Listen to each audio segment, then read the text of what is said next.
Hi, so this is the video on the pyramids of Amenhotep III. He was known as the great builder of Egypt.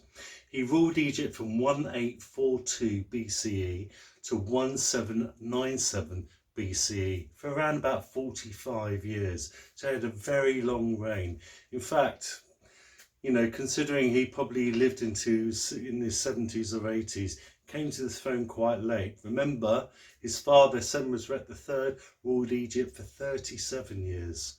Okay, so that's quite a long period of time. Anyway, he chose to build his pyramid at Dahshur, very close to King Senefu's pyramid. He was sort of choosing the landscape that his father built his pyramid.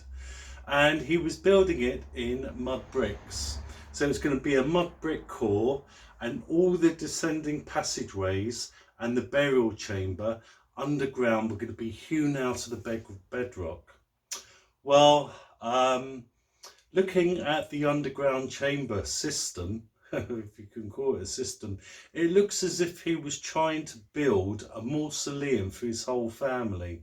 For all of his, remember, he has got lots of daughters that he doesn't want marrying foreign princes or nomarchs, so they've got to be buried somewhere.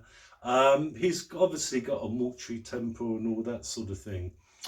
But as they progress with the project, they found that the internal passageways were collapsing. And that was because, unfortunately, that part of Dahshur has got a core of clay. So all the weight was crushing down, and it was suffering with instability. So they picked up their tools and they started a new crew at Hawara, which is in the Fayoum.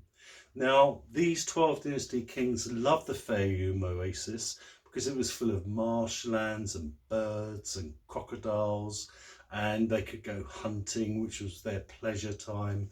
And that's where they took their holidays. Had a nice big lake with a breeze coming off of it. Nice. So in the hot summer, when it was really sweaty in the capital, you got out to the Fayoum, you could swim in the oasis and all that sort of thing. So they loved that place. It was their pleasure ground.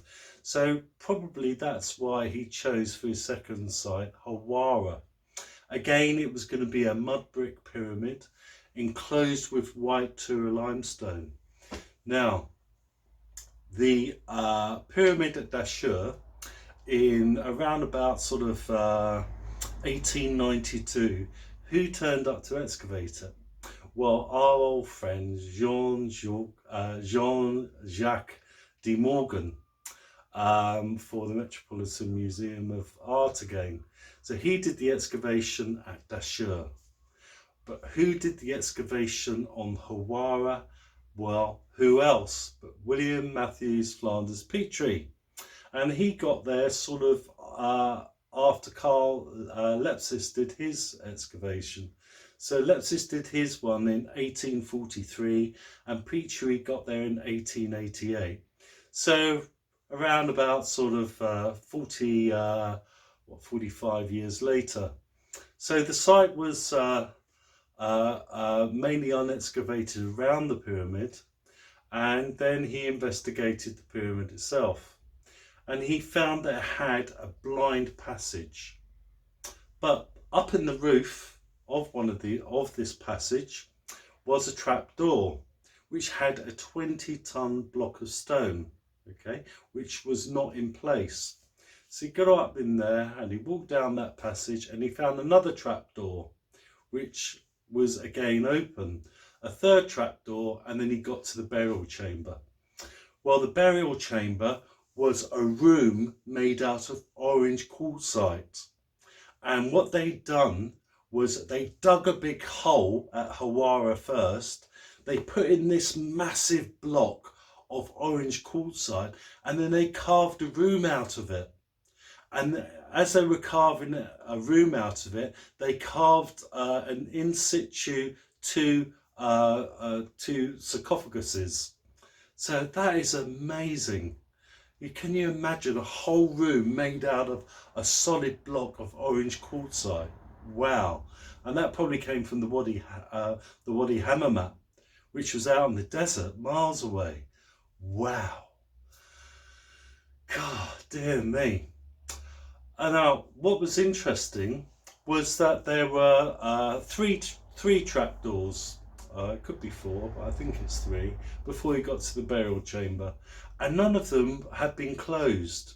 So it's a good guess that when they buried the king, maybe they buried other relatives first in the underground chambers, and they were leaving the trapdoors open until all the family members had died and were interned in the pyramid structure, because none of the trapdoors were placed in situ. Or it could be that those responsible for the burial were real bunch of nasty people, and they intended to come back and rob the king's tomb. So I think it was more of a mausoleum based on the Dahshur pyramid, with all those internal niches and chambers and that sort of thing underground. I think this was going to be a mausoleum for his whole family as well, and that's why they didn't put the trapdoors in situ. The pyramid at Dahshur originally was going to be 75 meters before they abandoned it, and the pyramid at Hawara was when it was completed 58 meters. Now, if you look at the Dahshur pyramid, it's got the nuclear of black mud bricks. They never put Tura limestone on because they abandoned the project. The one at Hawara was finished with Tura limestone. We don't know who removed that, but that's led to the erosion that you see today. Also, unfortunately, so think about when Petrie excavated, which was 1888. So he had access to those internal chambers. And the first Aswan dam was built by the Brits. I think that was like the 1950s. And then along came the modern Aswan Dam in, I think it's the 60s or early 70s, to provide hydroelectric power. And that's raised the Nile level.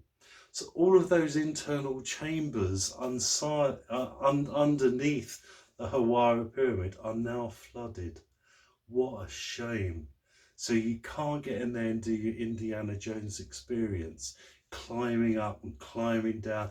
You're never going to see that beautiful quartzite burial chamber with those two sarcophaguses all carved out of one gigantic block of orange quartzite. But you can only marvel at how well the king did to be able to build or attempt.